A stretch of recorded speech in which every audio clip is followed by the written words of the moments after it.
dalam satu diskusi, apakah ini awal dari sebuah akhir? Kan mengerikan. Aduh, sayang sekali.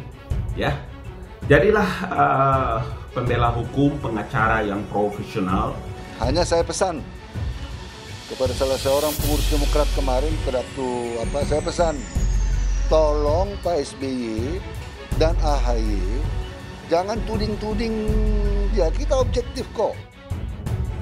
Sebelum kita lanjut, jangan lupa untuk subscribe dan aktifkan lonceng notifikasinya agar Anda yang pertama mendapatkan informasi terbaru dari Metropolitik. Suhu politik Indonesia masih begitu panas. Media massa saat ini sedang dipenuhi dengan warna biru tua dengan lambang Mercy. Dinamika yang terjadi di dalam tubuh Demokrat semakin membara. Saat ini Partai Demokrat telah mengajukan gugatan perbuatan melawan hukum terhadap 10 pihak terkait kisruh kepemimpinan partai ke Pengadilan Negeri Jakarta Pusat, Jumat 12 Maret 2021 lalu.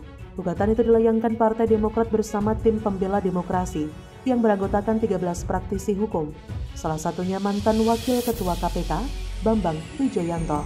Ada 10 orang yang tergugat karena perbuatan melawan hukum. Pertama kami adalah tim pembela demokrasi ya. Tepatnya kami punya 13 orang anggota saat ini yang akan melaporkan. Yang kami lakukan adalah kami akan melakukan gugatan ya, melakukan gugatan perbuatan melawan hukum. Ya, upaya gugatan perbuatan melawan hukum. Ada 10 orang yang tergugat. Herzaki belum mengungkapkan nama-nama 10 tergugat tersebut, namun dia mengatakan para tergugat dinilai telah melanggar sejumlah aturan, mulai dari Undang-Undang Dasar 1945 hingga Anggaran Dasar dan Anggaran Rumah Tangga (AD/ART) Partai Demokrat. Tergugat itu telah melakukan perbuatan melawan hukum. 1, mereka itu melanggar konstitusi partai yang diakui oleh negara. Ya. Yang kedua, mereka itu juga melanggar konstitusi negara. Ya, tepatnya Undang-Undang Dasar 45 pasal 1.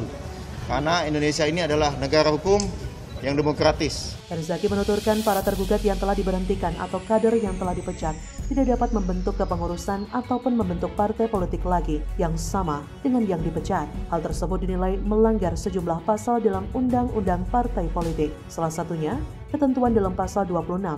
Ia menambahkan, gugatan diajukan merupakan upaya dalam memperjuangkan keadilan dan kebenaran. Kami datang ini ke pengadilan ya, dengan harapan semoga pengadilan bisa menjadi benteng terakhir nih bagi kami dalam memperjuangkan keadilan, dalam menegakkan keadilan dan kebenaran. Sementara itu dikutip dari Okezone, BW mengatakan dirinya ditunjuk Partai Demokrat secara kelembagaan untuk menjadi kuasa hukumnya. Ia mengatakan KLB yang digelar oleh pihak-pihak yang telah dipecat dari Partai Demokrat sebetulnya merupakan bentuk serangan terhadap negara, bukan hanya satu partai semata. BW menilai pengambil alihan paksa Partai Demokrat dengan melibatkan aktor oknum kekuasaan adalah ancaman demokrasi. Karena itulah BW ikut menangani perkara ini. Menurut BW, kasus yang sedang menimpa Partai Demokrat saat ini tidak hanya mengancam partai, tetapi juga masyarakat, bangsa, dan negara.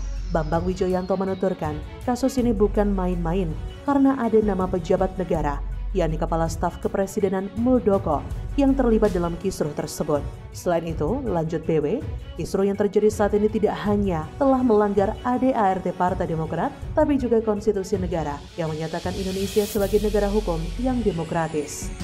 Yang menunjuk kami bukan hanya Mas AHY, tapi ketum dan sekjen. Jadi institusi resmi, ketum dan sekjen. Saya sama dengan masyarakat, apa itu? Saya merasa ada masalah fundamental yang sekarang hari ini sedang ada di dalam bangsa ini. Apa itu? Kalau hak Orpol yang diakui secara sah saja bisa diobok-obok dengan brutal kayak begini, maka kemudian sebenarnya negara kita itu sedang terancam. Menanggapi pernyataan BW Bambang Wijoyanto, tenaga ahli utama kantor staf Presiden KSP Ali Muchtar Ngabalin merasa tergelitik dengan pernyataan pengacara Partai Demokrat kubu AHY yang menilai pemerintahan Presiden Joko Widodo melakukan brutalitas demokratik.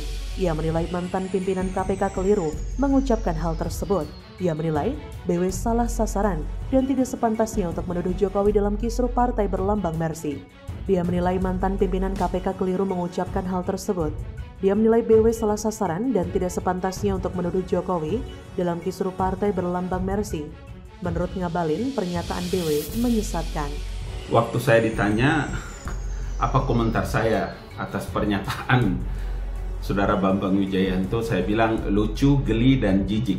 Ada orang Demokrat, masalahnya masalah internal partai, kemudian yang buat KLB adalah orang Demokrat, ke Jokowi yang jadi bulan-bulanan.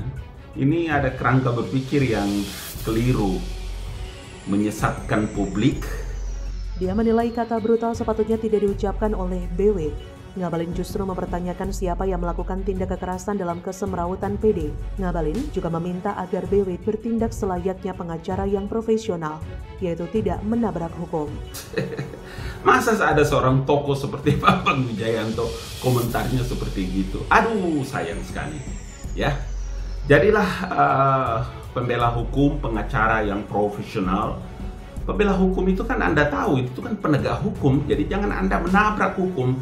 Sebelumnya dikutip dari Detik, Menteri Hukum dan HAM Menkumham Yasona Lauli menegaskan pemerintah akan bertindak profesional terkait isu KLB Demokrat. Yasona juga mengatakan dirinya telah menitip pesan kepada Ketua Majelis Tinggi PD Susilo Bambang Yudhoyono atau SBY dan Ketum PD Agus Harimurti Yudhoyono atau AHY.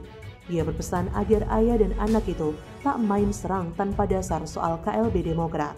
Hanya saya pesan kepada salah seorang pengurus Demokrat kemarin saya pesan tolong Pak SBY dan AHY jangan tuding-tuding pemerintah begini, tunggu saja, kita objektif kok. Kisru Partai Demokrat bermula dari Kongres Luar Biasa KLB yang digelar oleh kubu yang kontra dengan Ketua Umum Partai Demokrat Agus Harimurti Yudhoyono. KLB yang digelar di Deli Serdang itu menetapkan Kepala Staf Kepresidenan KSP Muldoko sebagai Ketua Umum Partai Demokrat periode 2021 sampai 2025. Namun, AHY menegaskan KLB tersebut digelar tanpa memenuhi syarat yang diatur dalam ADART Partai Demokrat. Apa yang terjadi di tubuh Demokrat saat ini memang sangat menyita perhatian masyarakat luas. Dualisme yang saling serang, saling tuding, bahkan saling membuka aib satu sama lain. Siapapun yang nantinya benar di mata hukum, semoga menjadi pelajaran bagi Partai Demokrat di masa mendatang. Semoga informasi ini bermanfaat. Silakan tinggalkan komentar Anda. Jangan lupa like, subscribe, dan share video ini.